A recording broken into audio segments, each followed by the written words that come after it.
on y va parce que on arrive vraiment à 10h moins 10, donc on a un peu de temps, on y va. Donc on est ici dans la nouvelle Mishnah. Donc on est tout le temps dans la ligne encore des Rabbanim, de Rabbi Yoshua, Rabbi Eliezer, Rabbi Elazar, Rabbi Yossi, qui ont dit Em Amrou Shoshat Dvarim. Ils ont dit trois choses. Rabbi Eliezer Omer, Iye Kavot Chavrecha, Chaviv Alecha Keshelcha, que le kavod de ton prochain, de ton ami, soit aussi cher que celui que le tien. Ve'al tiye noach lichos, et ne soit pas facile à t'énerver, ça ne t'énerve pas facilement. Ve'shuv yom echad lifnei mitatra, et fais tshuva un jour avant ta mort. Bon, ils ont dit ces trois choses-là. Et après, donc, on dit encore trois choses. On va commencer par ces trois choses-là. Alors d'abord, le Maharal lui pose les questions, il dit la chose suivante. Yesh Ishol. Lama bacharu kol echad ve'echad lomar shoshat dvarim ve'lo pachot ve'lo yoter. Il dit d'où vient ce chiffre de 3? Pourquoi piquant que tout tourne autour de 3? Donc ça veut dire quelque chose. Ve'od. Ari Rabbi Eliezer Omer dvarim arbe. Il a dit beaucoup de choses, Rabbi Eliezer. Pourquoi ils ont dit trois choses? Il a dit plein de choses, Rabbi Eliezer. Ve'od. Pourquoi pourquoi faudrait-il que le kavod de mon ami soit aussi important que le mien? Pourquoi? Ve'od, en advarim niksharim yachad, quel rapport? Fais tchouva un jour avant ta mort. À première vue, normalement, quand on met trois, il y a des rapports. Là, on dirait qu'il n'y a aucun rapport entre les trois propositions. C'est la question qu'il pose. Alors il va répondre comme ça. Il te dit, il faut que tu saches d'abord que ces trois choses-là sont des choses qui sont l'essence même du moussar, chez Yé Alouach Lev Adam Tamid.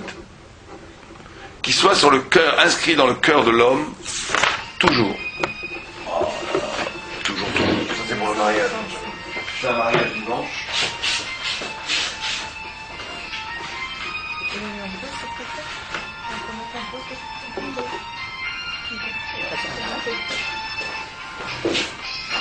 Il va comprendre. Donc, il dit donc la chose suivante, je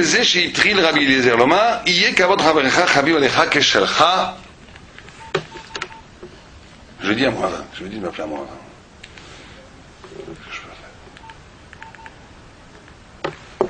D'accord? Oh. Très bien. Donc, il te dit donc, oh, où est-ce qu'on en est? Ouais. Alors il dit comme ça. Il dit que ces trois choses-là ont une unité extraordinaire. Qui Adam sarir les shlosha dvarim, atcheu shalem. Pour arriver à la plénitude de l'homme, il faut trois choses. Echad shei shalem im Hashem itbarach. Il faut une plénitude. Répondez à la question pourquoi trois? Pourquoi, ouais. Pour le moment, il dit, pourquoi je suis de trois? Pourquoi est-ce que. Non, pourquoi 3 et pour quel rapport entre les 3? Quel rapport entre. D'abord, pourquoi 3? Vous n'avez pas répondu. Pourquoi 3? Si ça, il va le dire plus tard, pourquoi 3? Mais d'abord, quel rapport entre les 3? Okay. Il dit le rapport entre les 3, c'est que ces trois choses reflètent trois relations qui sont l'essence même de l'homme, d'accord? Qui sont un rapport avec Dieu, un rapport avec toi-même et un rapport avec l'autre. Ces trois rapports, le prochain, moi-même, Dieu, c'est ça qui amène la plénitude de l'homme. Echad shei shalem im Hashem itbarach, kmo shebiarnu sham. Ok?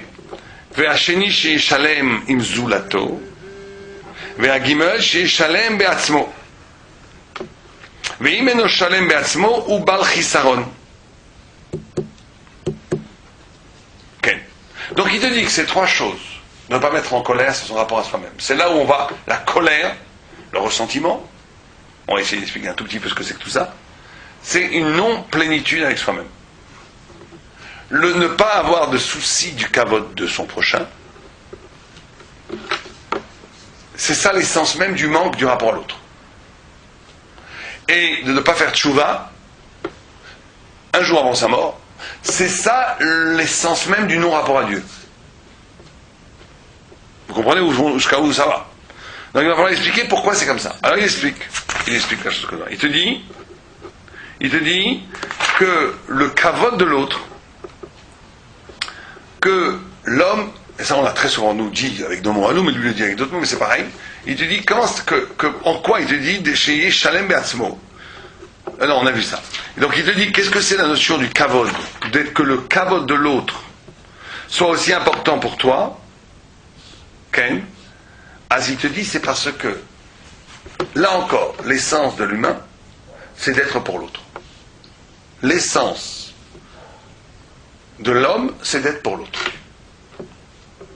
Quand tu es pour toi, tu falsifies ton essence. Quand tu es pour toi, tu falsifies ton essence. Pourquoi tu falsifies ton essence? Parce que l'essence de l'essence de l'homme, c'est Tselem Elohim. Et Tselem Elohim, Dieu, par définition, donne et ne prend rien. Dieu donne, dans sa manifestation en tous les cas. Pour nous, dans sa révélation, il est un être qui est pour l'autre. Il donne, il crée. Il te crée, il te donne à manger, il te donne de l'air, il te donne tout, il te donne chaque seconde de la vie. Donc la structure de la révélation de Dieu, c'est un être qui donne. Or, l'homme, en tant que Tselem Elohim, il ne devient Shalem que quand il a une vie dont la structure interne est être pour l'autre. Tant qu'il n'est pas dans cette structure être pour l'autre, il est que pour lui. Et on va voir que c'est ça qui est tout à fait paradoxal. C'est que quand tu es pour l'autre, tu deviens toi-même. Ce n'est que quand tu es pour l'autre que tu deviens toi-même. Quand tu es pour toi, tu passes ta vie à mettre des masques. À mettre des masques de protection. Pourquoi est-ce qu'on est pour soi? Parce qu'on se protège. Pourquoi est-ce une posture existentielle de se considérer comme un centre où les choses gravitent autour de toi? C'est parce qu'en vérité, tu n'as pas assez de confiance pour te désarmer cette armure et être capable d'éprouver ta vraie identité d'être pour l'autre. Parce que bien entendu, dès que tu t'ouvres pour être pour l'autre, tu deviens fragile. Dès que tu t'ouvres pour l'autre, tu recevoir une baffe, par définition. Dès que tu t'ouvres, tu recevoir une baffe. Dès que tu donnes, tu deviens... Il y a un principe de dépendance qui se crée. La peur fait que tu te... Nous, on a toujours dit en termes philosophiques que la structure du psychisme n'est pas nucléaire. C'est une phrase de Lévinas que j'aime beaucoup. La structure du psychisme n'est pas nucléaire. Ça veut dire que nucléaire, c'est le noyau, avec les électrons autour. C'est-à-dire que la structure de l'homme, elle est une ouverture vers Dieu, mais que cette ouverture vers Dieu, que cette origine qui n'est pas mon centre, mais qui est le souffle d'un ailleurs, que le souffle de Dieu, ce que le Maharal de Prague appelle toujours le Nivdal, ça veut dire que ta centralité n'est pas l'immédiat rapport à ton petit toi, ton ego, mais ta centralité est le rapport avec un ailleurs, avec ce souffle qui te traverse, avec la mémoire d'une origine divine. Le fait que ton psychisme est construit comme ça s'éprouve existentiellement dans la capacité d'être pour l'autre. Et c'est en étant pour l'autre que tu te retrouves toi-même. Vous comprenez ça ou pas? C'est-à-dire que on peut se perdre aussi. On peut se perdre. Mais là, on peut se perdre, vous avez raison. Mais en n'étant pas pour l'autre, c'est sûr qu'on se perd. C'est pas qu'on peut se perdre, c'est vadin qu'on se perd. Oui, c'est ça. Vous avez raison qu'on peut se perdre. Parce qu'il faut effectivement, c'est pour ça que j'ai dit que paradoxalement, on se retrouve quand on est pour l'autre, mais il faut se retrouver, je suis d'accord avec vous. Il faut donner. Peut-être, sûrement. Mais ça commence avant tout par une structure d'existence. Alors ça veut dire quoi être pour l'autre? C'est pas la générosité transi et baba à la Cato, je vous aime tous et ça c'est au contraire un égotisme spirituel affreux. C'est pas du tout ça qu'on parle. Être pour l'autre, c'est de comprendre qu'en donnant, en enseignant la Torah, en faisant de la tzedaka, en faisant du chesed, en écoutant quelqu'un qui a besoin d'être écouté, etc., etc. Que quand je fais ça, jouir de ça. Ça, c'est être pour l'autre. Ça ne veut pas le faire que par devoir extérieur, parce que là aussi il y a un problème. Si on fait des choses que par devoir, c'est qu'on n'est pas vraiment pour l'autre. On fait des actes pour les autres, mais on n'est pas pour l'autre. Donc exister au sens étymologique, ça veut dire sortir du stand, ça veut dire sortir de soi, exister vraiment. Et toute existence réelle amène de la joie, Exister sur une modalité, pas d'amasser, de capitaliser de la protection, de la puissance, du kavod, de tout ce que vous voulez. Donc une centrale de se construire comme ça en pyramide, mais d'exister sur une modalité où je me reconnais dans l'autre. Ouais, parce qu'en vérité, bon, c'est vrai que cette capacité véritable de donner, elle est que si tu la véritable capacité de donner, elle est que si tu comprends fondamentalement que l'autre c'est toi, qu'on est unis. D'où la nécessité très importante des enfants, du mariage, de tout, parce que c'est là où c'est là-dedans que ça marche. C'est beaucoup plus facile quand tu as un enfant de comprendre que c'est toi. Beaucoup plus. Tu peux investir dans ton enfant une identité dans un étranger beaucoup moins. Mais en vérité, cet investissement dans l'enfant ne sera réel que si tu es capable de faire avec tout le monde. Ceux qui ne font ça qu'avec les enfants, ils ont reconduit en vérité l'égotisme, ils l'ont multiplié par 2 ou par 3. Mais c'est la même chose. Exactement, c'est la même chose. En vérité, ça change rien, ça sert à rien. Il n'y a pas de chance qu'après avoir connu ce contact et ce rapport avec les enfants, ils le projettent ailleurs. Alors, ouais. Non, c'est pas évident. C'est ce que je dis. C'est ce que je dis. C'est très important parce que c'est un moyen énorme. Mais c'est aussi un piège. Parce que ça peut renverser, ça peut te faire croire que tu vis l'altérité, alors qu'en vérité, tu n'as juste que tu as maximalisé cette centralité sur toi-même. En vérité, je dis d'avance que c'est plus facile de comprendre, mais je ne suis même pas du tout sûr que ça aide. C'est pas du tout sûr que ça aide. Mais en tous les cas, on comprend mieux. Vous savez, c'est très dur. L'autre est un étranger que l'autre. Pire que cela. L'autre, c'est l'enfer, comme disait l'autre. L'enfer, c'est les autres. Vous savez qu'on disait, c'est très intéressant, parce qu'on dit que Varta l'erecha kamocha, dans Raecha, il y a le Mora. C'est-à-dire que moi je dis toujours, Sartre, il a compris le passouk à moitié. Il s'est arrivé à moitié. Il a été au rat. Parce que qu'est-ce qu'il disait quand on sort, il disait l'enfer, c'est les autres. C'est que l'autre limite mon appétit de puissance. Parce que l'autre est là, je ne peux pas tout manger ce qui est sur la table. Parce que l'autre est là, je ne peux pas tout dominer. Que je ne peux pas plaire à tout le monde. Lui, il va plaire, moi je ne vais pas plaire. Il va me voler ma séduction, tout ce que vous voulez. L'autre est toujours un barrage. Donc l'enfer, c'est les autres. C'est ça que disait Sartre. L'enfer, c'est les autres parce qu'il limite mon expansion de puissance. Donc, mais tout ça est vrai que si tu considères que ton toit, effectivement, est nucléaire. Si ton toit, il est d'ordre, tu existes comme un centre, il n'y a que ça qui existe, alors là, il faut être honnête, l'enfer, c'est les autres. Par définition. Comprenez ? Si on est dans une mentalité comme ça, Sartre a raison. L'enfer, c'est les autres. Mais si on est dans une mentalité, dans une posture où on comprend que le sens de mon être, c'est pas ça. L'essence de mon être, c'est quelque chose qui dépasse l'ego. C'est le souffle de Dieu, et donc c'est le sens de la création. Donc il y a une fraternité avec toute chose et avec toute personne. On est du même bateau. On est là, et donc reconnaître en l'autre l'identité, la fraternité, et donc on arrive à et alors celui qui arrive à ce niveau-là, c'est un niveau très haut, où le souci du kavod de l'autre. Vous connaissez quand la Gemara, la vote ici, il ne fait pas de cadeau. C'est pas juste aime ton prochain, sois gentil, donne-lui la zaka. Le kavod de l'autre soit aussi cher que le tien. Trouve-moi une personne qui est à ce niveau-là. C'est pas simplement être gentil avec l'autre. C'est qu'en vérité, tu es tellement désinvesti du kavod personnel. Tu es tellement plus dans un rapport d'ego qui combat les autres. Tu es tellement plus dans l'enfer, c'est les autres. Tu n'es tellement plus dans ce rapport compétitif avec les autres que tu deviens sensible au kavod de l'autre autant que toi-même. Moi, j'en connais pas. Ou très peu. Ce sont des conseillers que j'ai rencontrés avec ça, mais moi, j'en connais pas. Des gens que je côtoie autour de moi, j'en connais pas un qui est capable d'avoir le souci du kavod de l'autre autant que pour lui. Ça veut dire que si quelqu'un insulte quelqu'un à côté de vous, vous souffrez autant que si vous avez insulté à vous. Que si quelqu'un manque du kavod à quelqu'un à côté de vous, ça vous fait autant mal que si c'était à vous. Comprenez ? C'est un niveau extraordinaire. C'est un niveau de possibilité presque d'ubiquité. Le don d'ubiquité. Le don d'être à la place de l'autre. Alors effectivement, avec les enfants, on peut le faire. Si ton fils se fait bafouer devant toi, peut-être que tu vas réagir aussi fortement que si toi tu étais bafoué. Parce que ton kavod est aussi important que toi. Mais ça, c'est parce que... Est-ce que c'est parce que tu es la capacité de l'autre ? Ou au contraire, c'est parce que ton fils, tu l'as matérialisé en toi-même. C'est un problème. Comment le parent peut savoir s'il prend les choses dans le bon sens ?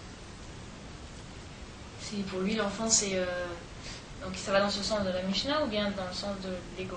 De l'ego, ouais. Il dit, le Rav Simon Radisson explique ça.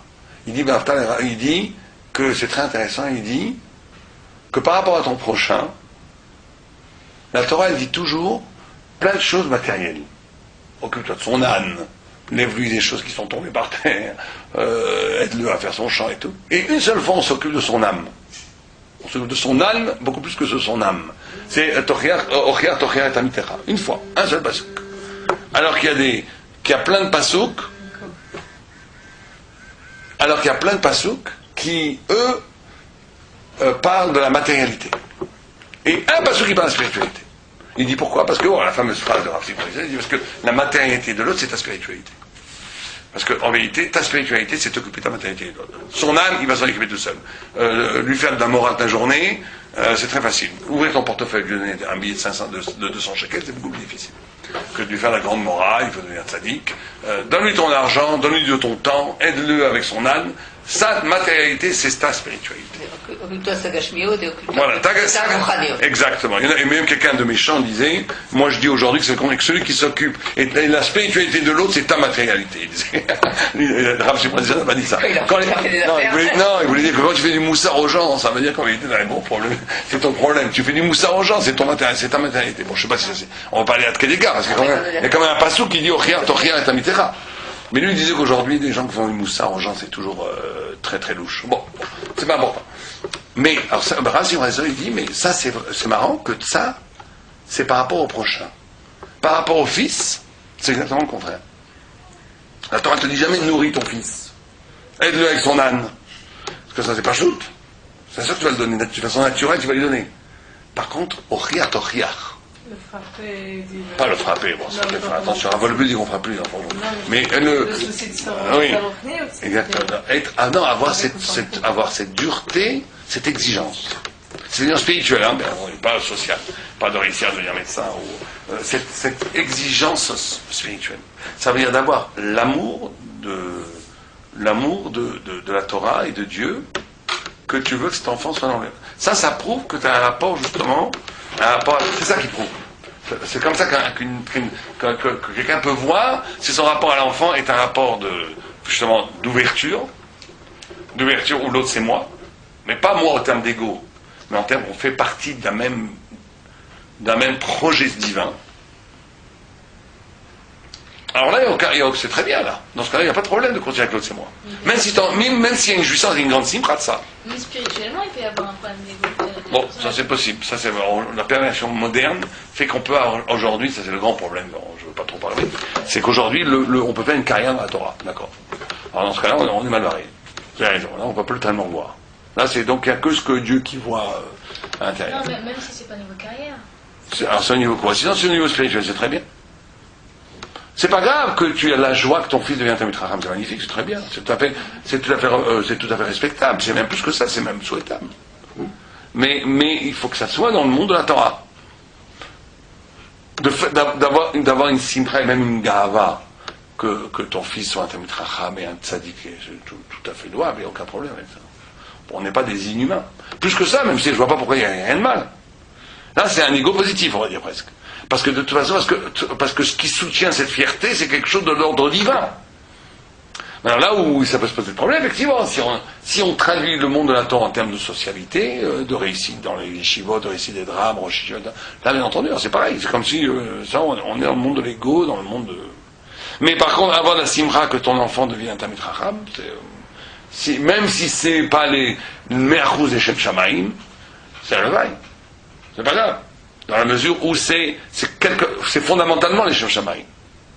On est quand même dans le monde de la Torah. Oh. Donc, ça c'est la chose qu'il dit. Donc il dit que, bon, ça c'est par rapport au kavod. Vous comprenez l'exigence, tout le temps, l'implacable exigence de la Torah. L'implacable exigence. On demande des choses aux Juifs incroyables. On demande des choses aux Juifs incroyables. Comment est-ce qu'on peut demander à un humain, si on est sérieux, si on prend au sérieux les paroles des sages, si on n'en fait pas de la bondieuserie et de la petite religiosité, si on est sérieux, on te demande que le kavod de ton prochain soit aussi important que toi. Vous vous rendez compte, si on réfléchit 2 secondes à ce que ça veut dire, c'est une hauteur spirituelle extraordinaire. Extraordinaire. Et on te la demande. On te la demande. C'est ce qu'on te demande. Et pire que ça, le Maharal dit, celui qui ne fait pas ça, il n'est pas shalem. Tant que tu n'es pas arrivé là, tu ne seras jamais shalem. Tu n'as pas de plénitude. Tu n'es pas un humain total. Tu n'es pas le vrai humain. T'es pas le visage humain que Dieu a voulu de l'homme. D'être sensible au kavod de ton travers autant que toi.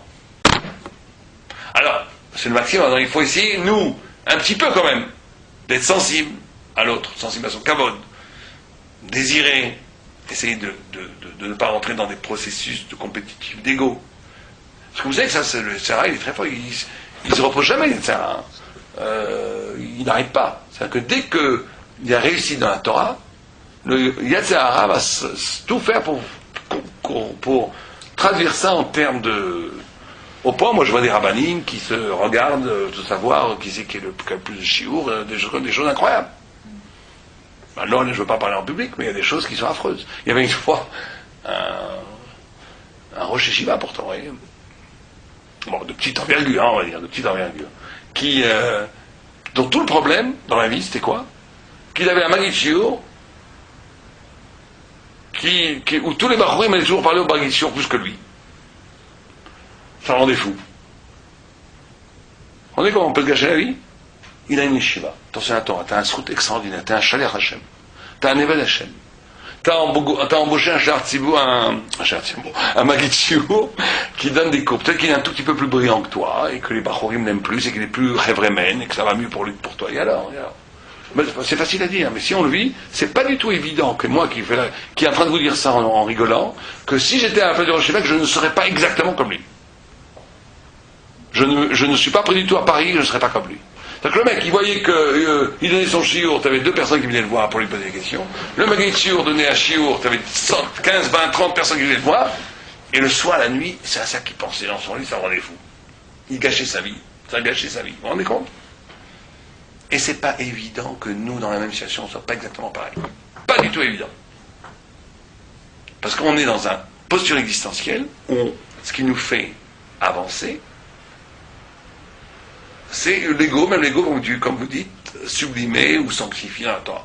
Alors qu'il s'agit avant tout de se dénucléariser, de se décentraliser, d'avoir cette légèreté de l'être, de cette poésie de la vie, où c'est pas le plus important du tout ça. Le plus important, c'est qu'est-ce que je construis, quelle touche je mets dans l'immense tissu que Dieu est en train de tisser dans l'existence. Il y a une immense tapisserie qui est en train de se faire. C'est l'histoire de Am Israël, qui a commencé avec la création, poursuivie à Sinaï, Mashiach. On te demande simplement de broder une fleur, un taureau, chacun va faire son motif. Considère que tu fais un motif. Toi, tu es dans ton motif, tu oublies la grande picture. J'avais un arabe qui disait, il faut toujours voir the big game, pas the small game. C'est le grand jeu. Il faut jouer le grand jeu, pas jouer le petit jeu. Il faut voir les choses grandes. Et quand tu vois les choses grandes, il faut s'arracher. Alors là, ça prend une dimension de légèreté, de poésie, de bonheur, que tu n'as pas, parce qu'en vérité, c'est misérable, l'ego. Hein. L'ego n'est jamais satisfait. Hein. Jamais. Même si tu es le roi du monde, tu as toujours un problème. Regarde Néron, il était le roi du monde, il était un problème d'ego, il se faisait applaudir dans les théâtres, il jouait comme un pied. Tu sais, il jouait la comédie, Néron. C'était les gens qui applaudissaient pas, ils leur coupaient la tête. Donc, c'était ça. Il voulait considérer le plus grand acteur de tous les temps. Mais c'était misérable à la fin. Même lui, il sentait la misère de ça. Même l'ego poussé à cet extrême. Vous avez l'empereur de Rome. Même lui n'a pas réussi à assouvir son ego. Même lui. S'il n'a pas réussi, il n'a réussi à personne. Vous avez tout un empire, des millions de personnes qui sont à vos pieds. Vous êtes le plus beau. Tout le monde dit toute la journée que vous êtes le plus beau, le plus intelligent, le plus grand. Et ça n'était pas suffisant. Il fallait qu'il brûle la vie à un moment donné juste pour prouver sa liberté. Moi, je ne vous dis pas. Il n'y a pas de soft dans l'ego. Et ça n'est jamais satisfait. Donc c'est une voie sans issue. Même, il faut être racham, c'est une voie sans issue. Il ne faut pas y aller. Ça y est, ça aura l'ego. Bien sûr. Ouais. C'est une posture existentielle. Les femmes ont beaucoup moins de problèmes. Bon, peut-être. Je dis moi, je n'ai pas dit Ouais. Très bien. En tous les cas, c'est ça. Non, moi je suis pas d'accord. Dans le monde du travail, quand tu vois des... Moi aussi j'avais gossé. Si elle travaille, c'est sûr. C'est une question de midot, mais c'est plus profond que les midot. C'est une question de. Le travail qui veut. C'est une question comment je me définis. Carrière. Comment je me définis. Comment je me définis. C'est ça l'essence, le choix principal dans la vie. Comment se définir. Donc, alors il te dit après la colère, Alors la colère, il dit la colère qui akas ura leatzmo shel adam. C'est le mal en soi dans l'homme. La colère, c'est le mal en soi dans l'homme. Qu'est-ce qu'il veut dire par là? C'est le rat en l'homme. Ça veut dire celui qui se met en colère, c'est celui qui, en vérité, le rat, vous savez que chez le Maral, le rat, c'est extraordinaire cette phrase, il dit toujours le tov, c'est l'être. Une chose n'existe que si elle a du tov. Quelque chose qui a plus de tov. Le néant, c'est le rat. En d'autres termes, c'est pour ça que Dieu toujours verra kitov, comme dans Bereshit, verra, il a vu que c'était bien, kitov. Pas même kitov mardi, etc. Tout le temps, parce que le tov, le fondement ontologique de l'être, c'est le bon. Le rat, c'est le néant. Le rat, c'est le néant. Hachem, il n'a pas créé le rat. C'est un manque de... S'il a créé le néant ou pas, c'est une grande discussion. On va voir avec ça maintenant. Mais, en tous les cas, c'est le néant. C'est ce qu'il appelle le Heder. Donc il dit la colère, quand il dit ne te mets pas en colère, c'est le rapport à soi. Ne te mets pas en colère, c'est le rapport à soi. C'est que le rapport à soi, ne pas mettre en colère, ça veut dire la colère tout le temps. Et ça, c'est un grand chidouche du Maral. Moi, je pensais, jusqu'à que j'ai eu le Maral, que la colère, je suis toujours en colère contre quelqu'un d'autre. Il dit, on n'est jamais en colère contre quelqu'un d'autre. On est toujours en colère comme une négation de soi. La colère, Frustration. c'est la frustration, on peut dire sa frustration peut-être. En tous les cas, il traduit la colère. Quelqu'un qui est heureux avec lui-même ne pourra jamais se mettre en colère devant n'importe quelle, avant que ce soit une colère de Gdoucha, on parle pas de ça. Et peut-être même ça, je ne sais pas. Mais en tous les cas, il dit que la colère, la vraie colère, c'est le fait, c'est que ce qui se passe dehors révèle en toi le néant. Révèle en toi une partie en toi que tu détruis. La colère, c'est de ne pas accepter une partie de toi. La colère, c'est de ne pas accepter comment tu réagis par rapport à ça. Ou ce que tu vois. Et donc c'est une destruction de soi. C'est pas juste une destruction de soi. C'est comme si on pourrait dire que celui qui se met en colère est toujours celui qui se met en colère contre lui-même. Toujours c'est une destruction de soi. C'est une non-acceptation de soi. Ce qui te met en colère, c'est pas ce que tu vois, c'est le fait que tu le vois. C'est le fait que tu vis cet instant. Tu as peur de et la que c'est inacceptable de vivre cet instant. Et tu as peur de la manière dont tu vas réagir. Tu sais pas comment tu vas réagir. Oui. Tu sais pas comment, si tu dois... Non, par exemple, je vous donne un exemple très simple. Vous attendez quelque chose de quelqu'un, et vous ne le donne pas. La colère d'un enfant, le plus simple. Qu'est-ce qui le met en colère? C'est pas le jugement de l'autre. Que l'autre, s'il avait un peu son foi, il comprendrait pourquoi il l'a oublié, il n'a pas eu le temps, qu'il est fatigué, on va lui savoir quoi. Ce qui te met en colère, c'est que ton sentiment de puissance est frustré à ce moment-là. C'est que on te remet à ta juste place. Tu croyais que c'était... Tu avais plus de cavote que ça. Plus de cavote que ça, plus de puissance que ça, on te dit t'as pas. C'est ça qui te rend fou. Et donc c'est la non-acceptation de cette vraie dimension. Donc c'est une destruction. D'où l'extraordinaire bêtise de se mettre en colère. Il ne faut jamais se mettre en colère. Parce que se mettre en colère n'est jamais une solution, c'est toujours une destruction. C'est aussi simple que ça. C'est toujours une destruction. Et le troisième, oui. C'est un rapport avec le kavod alors, donc aussi. Complètement. Ouais, mais tout ça, c'est un rapport au kavod. Oui, d'accord, non, c'est pour dire que je le sens aussi ça. Ouais. Et après, il dit le troisième rapport, c'est le rapport avec Dieu. Et le rapport avec Dieu, c'est de dire, alors c'est très intéressant de dire que le rapport de Dieu se manifeste dans une tchouva avant la mort. Bon, d'abord, qu'est-ce que ça veut dire tchouva avant la mort? Et le fameux Rabban Gamliel dit, vous ne savez pas quand vous allez mourir, vous faites tchouva tous les jours. Donc on avait déjà expliqué ça une fois, que l'essence de la tchouva, c'est une tchouva sur le temps. Vivre la vie, ne pas rendre la vie absolue, c'est ça qui est important. Ça, c'est très difficile. On n'a pas envie de ne pas rendre la vie absolue. On a envie d'être immortel. On se vit toujours immortel. Vous savez, ça, c'est une bêtise qu'on aime bien. On n'a pas du tout envie d'être conscient qu'on a 30, 40, 50 ans à vivre, c'est tout. Ce qui est très peu en réalité. Alors, le vague, il y en a qu'on 20, 10, je sais pas. Vous comprenez? Donc, il y a quelque chose qui est de l'ordre que je ne veux pas voir ça. Je ne peux pas voir ça. Je ne veux pas avoir ça, donc je me vis comme immortel. C'est incroyable qu'il y a des gens à 80 ans, ils continuent à aller travailler pour de l'argent, pas du tout parce qu'ils ont besoin de cet argent, parce qu'ils ne veulent pas boire, ils ne veulent pas s'arrêter. S'ils ont rien, s'ils s'arrêtent, ils n'ont rien. Bon.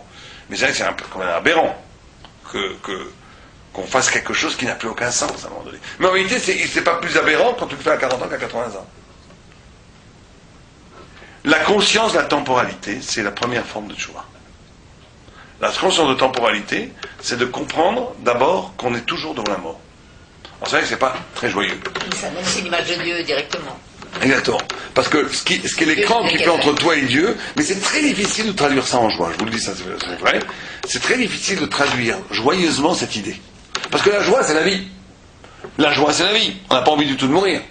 Donc la joie, c'est la vie. Donc d'avoir la notion que tu es devant la mort tout le temps, et que ça t'amène à devant Dieu, comme vous le dites, ça devrait être quelque chose de très joyeux, mais pour nous, ça passe pas. C'est pas joyeux, c'est triste. Donc ça enlève de la vie. Donc, même des gens, il ne faut peut-être pas trop leur dire ça. Parce que ça va leur enlever du Simchat Chaim.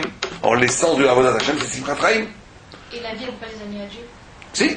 Mais la vie peut les amener à Dieu, mais il faut une vie qui n'est pas absolutisée. C'est-à-dire que les gens investissent dans le présent, investissent dans la vie, investissent dans les structures de l'être. Or, comme le Maharal, il y a toujours ce truc qui revient, il dit Am Israël, son essence est dans le Nivdal.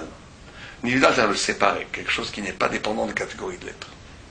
Quelque chose qui n'est qui est séparé, le transcendant, si vous voulez. Il va jusqu'au point où il dit que le monde a été créé avec la lettre E dans Ner Mitzvah. Il dit le Dalet, c'est les 4 Malchouyot, les quatre grands empires qui vont faire toute l'histoire de l'humanité, qui sont le manque intrinsèque à la création, parce que dès qu'il y a création, il y a chute ontologique vertigineuse par rapport à Dieu, qui sont caractérisés par le politique goy, si vous préférez, mais que le monde étant créé par il y a le Dalet et le Yud, et que le Yud c'est un Israël, dans le monde, et que le Yud et le Dalet forment l'éternel, c'est-à-dire qu'une unification qui n'est pas liée. Et il dit que donc Am Israël en essence il est lié au Yud. En essence, il est lié il est Nivdal. Et donc il faut trouver une simcha dans cet Abdallah. C'est vrai que c'est pas du tout évident, ça c'est tout un sujet. Mais en tout cas, ce qu'il dit ici, je vais vous lire ce qu'il dit. שרוצה לומר שיעשה כל ימיו תשובה, כי לא ידע אדם יום מותו, ולפיכך כל ימיו יהיה בתשובה. דבר זה שיהיה טוב לשמו. כן, כי אם חטא אל השם ישוב אל השם בכל לבבו ובכל נפשו. Et il dit après là-bas, il dit dans une autre, là il fait toujours sa deuxième explication, il dit que c'est ça l'essence de l'homme, c'est de revenir à Dieu. L'essence de l'homme, c'est de revenir à Dieu. Il dit l'essence de l'homme, c'est d'être dans un rapport à Dieu où tu es toujours devant lui.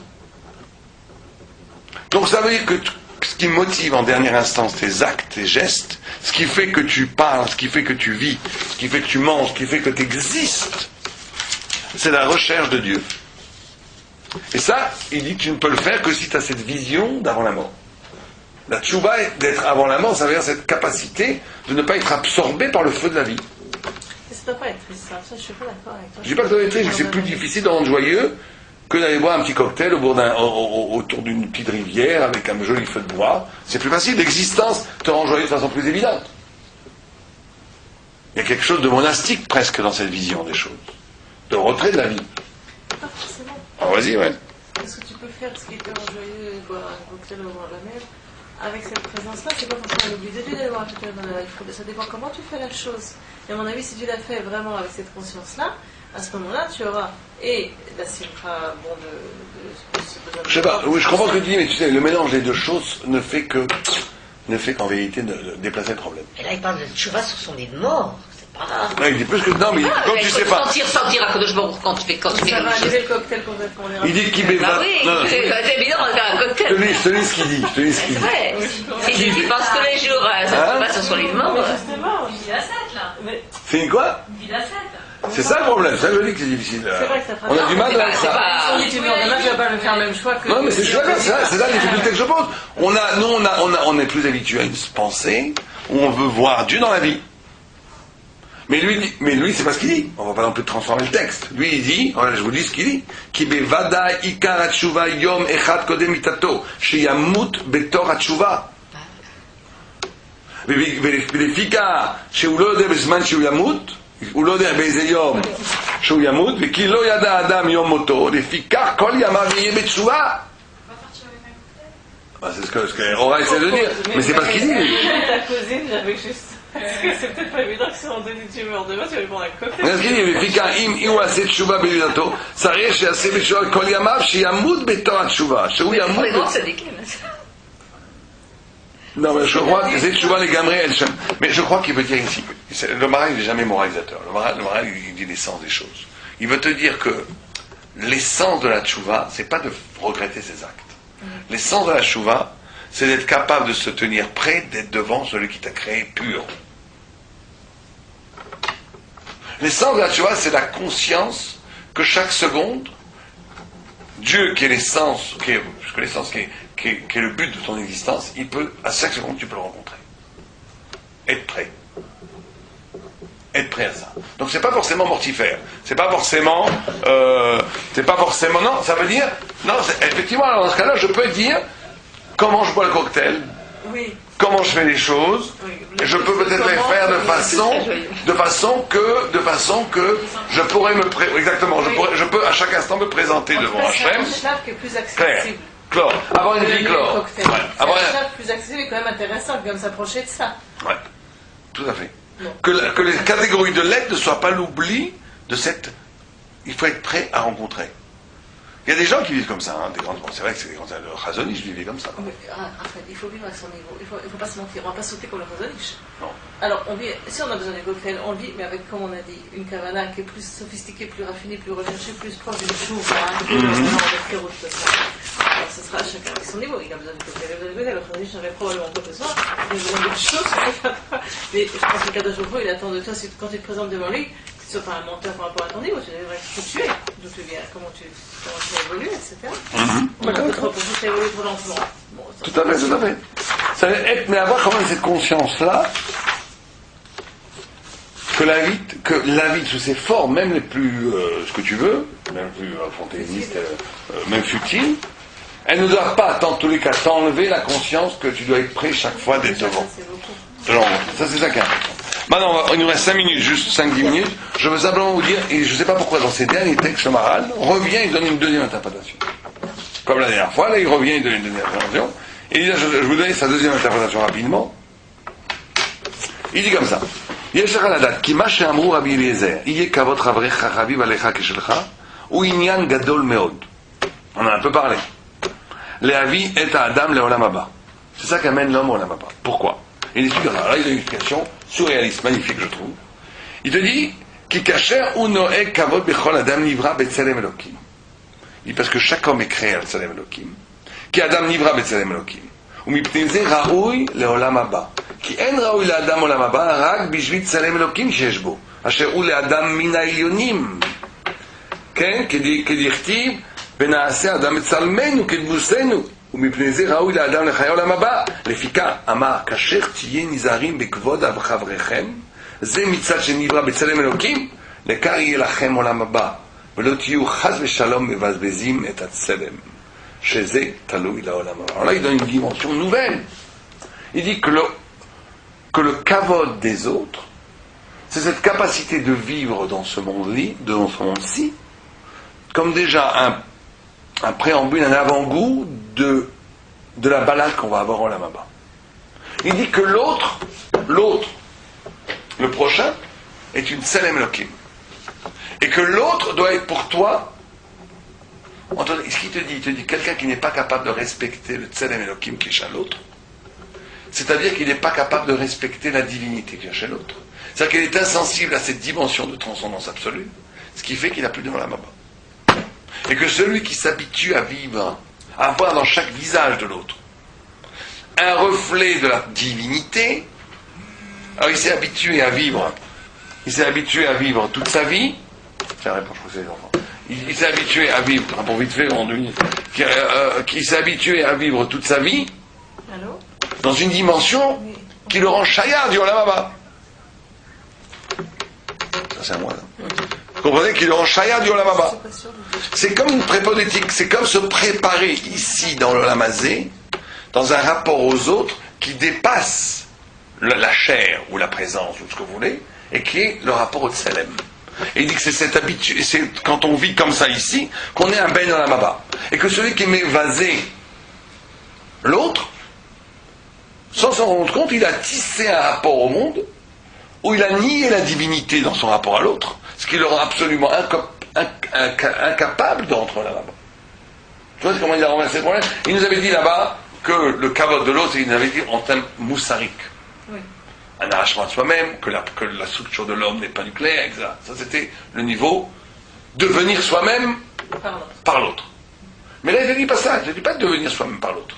Il est dans sa deuxième interprétation. Il fait depuis les dernières Mishnah, il fait comme ça. Tu vois Dieu dans l'autre. Oui, mais c'est. Tu vois Olam Haba dans l'autre.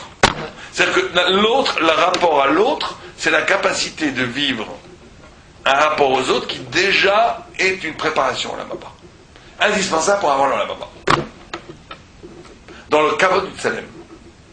Donc ça veut dire que là, on n'est plus tellement dans l'autre, on est que dans chaque personne que tu vois, tu dois respecter en lui cette part de divinité qu'il y a. Donc c'est plus tellement l'autre que tu cherches, c'est Dieu que tu cherches dans l'autre. Plutôt cette part de divinité qu'il y a dans chacun. Il y a une préparation à la Maba, c'est que la Maba, tu vois. Tu vois que ça. Il n'y a que ça. Il n'y a que cette dimension de Tselem. C'est autre chose. C'est autre chose, c'est autre chose. Or, la deuxième explication qu'il donne par rapport à la colère, là-bas il a dit la colère. Moi c'est marrant, depuis quelques mois je préfère la première explication que la deuxième. Mais c'est intéressant, il dit la deuxième, qui est censée être plus profonde, il dit pourquoi. Moi, il avait dit dans le colère que la colère était toujours contre toi, je trouvais cette idée extraordinaire. Là il dit c'est parce que le casse, il amène l'homme au péché. Non, c'est ce que dit pour ça que tu perds le Olam Haba. Là la deuxième c'est que par rapport au Olam Haba qu'il dit. Pourquoi le casse amène au péché? Parce qu'il dit que comme tu perds le casse, il se repose ce qu'il a dit, tu perds ta dignité, donc quelqu'un qui perd sa dignité après à tout faire. Parce que ce qui empêche, le sabbat de Slavodka a repris cette idée après de façon extrémiste. Il a dit que les Baruch Yeshiva, il avoir des beaux chapeaux, des beaux costumes, vous savez, il s'est battu contre une certaine laisser-aller vestimentaire et même de propreté et d'hygiène qu'il y avait en Europe de l'Est. Dans les Shivot, avant, il a dit, ça c'est ça qui a amené, il y a eu plein d'apicorsim, des gens qui sont devenus des masculines. Non, ils sont démasqués parce qu'ils voyaient qu'il y avait une façon plus digne de vivre quand tu étais un goy. En gros, ils voyaient que les gens dans les villes vivaient mieux que... Vous savez, beaucoup de gens, même chez les Sfaradim, sont tombés comme ça. Hein. Parce qu'il y avait une image de la goïtude qui avait l'air plus clean, plus sophistiquée, plus truc, genre, émancipons-nous, tu vois. Donc le sabbat de Slavodka, il a beaucoup insisté sur le fait que, effectivement, c'est un problème. On ne peut pas être dans la Torah et négliger le côté du Kvod Adam. Du Kvod Adam. Et lui, je ne sais pas, c'est pas une idée du sabbat, tu vois que c'est une idée du normal. Ce qui dit que la colère est un tel pacte avec toi-même de perdre ta dignité, que c'est la porte ouverte à tous les péchés. Donc, perdre Olam Haba. D'accord?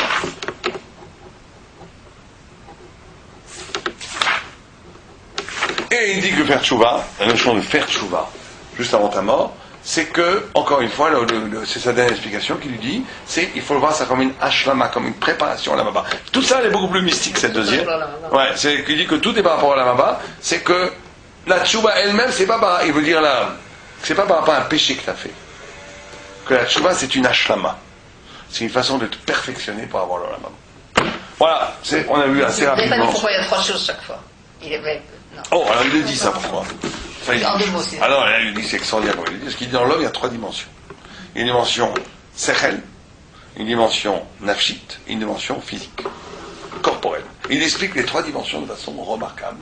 Et il dit d'abord, 400 ans avant Freud, que la nafshit, pour ça que c'est Bavel, par rapport aux trois, qui est la première des trois royaumes, parce que aussi dans les royaumes, il dit que cette structure-là, elle est partout. Bavel, c'est la nefesh, c'est le désir. Perse, c'était des gros goinfres, très raffinés, mais des gros goinfres. C'était le corps. Et la Grèce qui vient après, c'est le sechel. Et après vient Edom, qui est le mélange de tout ça. C'est par rapport aux Juifs, le Tselem Elohim qui unifie tout ça. C'est un texte absolument éblouissant là-bas. Maintenant, ce qu'il dit ici, il te dit pourquoi est-ce que le Nefesh est avant? Parce que ces trois choses sont par rapport au Nefesh. Les trois choses sont par rapport au Nefesh, Sechel et corps. Et gouffre. Et il te dit l'essence il dit pourquoi est-ce que le Nefesh est avant le corps? Avant tout, avant même l'esprit. Qu'est-ce qui domine dans le monde? C'est le désir. Il dit les gens ils font les choses, pas parce qu'ils pensent, parce qu'ils désirent. C'est incroyable de dire ça. C'est-à-dire que si tu fais les choses, c'est pas tellement ce que tu les as pensées, ce que tu désires. Qu'est-ce qui est la motivation première de l'activité humaine? C'est pas la pensée, c'est le désir.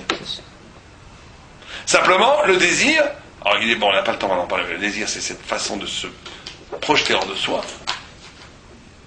Généralement, tu peux le mettre à game en désir de bêtise, en désir de moyenne, en désir de hauteur, etc. Mais le désir est premier. C'est le moteur premier de tout. C'est de tout. Même si le désir est très élevé. Simplement, quelqu'un va avoir le désir du kavod, l'autre il va avoir le désir de l'infini, l'autre va avoir le désir de Dieu. Si tu as faim, ça te fait travailler pour la Non, la faim c'est le besoin, c'est pas le désir. Ah. Faut pas confondre. Ça c'est physique. Parce que le corps, il dit, l'essence du corps, ça aussi c'est génial, il dit l'essence du corps c'est le manque. C'est toujours de voir engloutir. C'est pour ça que la Grèce, Daniel le voit en train d'engloutir de la chair. On lui dit rassise-toi de chair. Alors que le désir, on le voit comme un aigle. C'est le premier en hauteur qui domine tout. C'est que le corps, c'est toujours de combler un manque. Le corps, il est toujours chassé, dit le Maral. C'est pour ça qu'il dit qu'on passe sa vie à créer des manques pour les combler.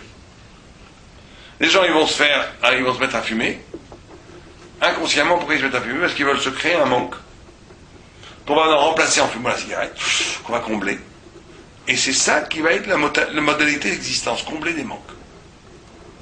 À la base, ils n'ont pas le manque. Ils l'ont fait pour créer un manque. Mais de manger et de boire, ça c'est pas créé, ça fait partie de l'existence. Oui, mais il y a une modalité d'existence. Le corps a toujours besoin de manger. C'est ça. Le corps a toujours besoin d'être rempli. Il y a des Qu'est-ce qui est vrais facile? besoins. Simplement, tu peux avoir une modalité d'existence qui va être la projection du corps.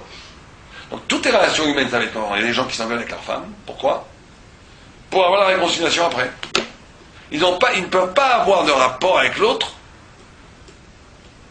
qui n'est pas de combler un manque. Ils ont besoin d'un manque pour après arriver à vivre. Tu comprends? Pour que ils ont besoin toujours de combler un manque. Ils sont structurés comme ça. Mais on a tous cette dimension d'existence qui est corporelle. Qu'on veut créer un manque pour le combler. C'est ça, c'est la modalité la plus basse d'existence. Mais il y a des manques à la base aussi, hein. Bien sûr, c'est le corps. Parce que C'est le corps. il y a les banques obligatoires. C'est le corps. La dimension du corps, c'est le manque à la base. Simplement, d'en donner une figure existentielle essentielle à l'homme, c'est ça qui ne va pas. Il y a après le nefesh, le désir, après le sechel. Alors, il te dit que ces trois choses-là sont par rapport à ces trois niveaux dans l'homme. Sont par rapport au niveau de l'homme. L'un est nafshi, l'un est sikhli. Le rapport à Dieu est sikhli. Le rapport à l'autre est nafshi. Et le rapport à soi-même est koufani. Et donc il te dit comment, encore une fois, la colère, c'est toujours par rapport à une frustration du manque. Enfin, là, ça va très loin après, il faut réfléchir, mais vous comprenez? Vous comprenez? Il y a une harmonie absolue chez le Maral, de toutes ces dimensions-là. Sikhli, c'est toujours. C'est le. Rapport à Dieu. Le Nivdal. Le Sechel est toujours Nivdal chez le Maral.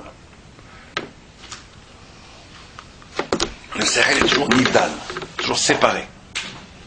Mais ce qui est extraordinaire, c'est qu'il te dit que le désir est plus dominant que le Sechel dans l'homme. Il est plus dominant que le Sechel.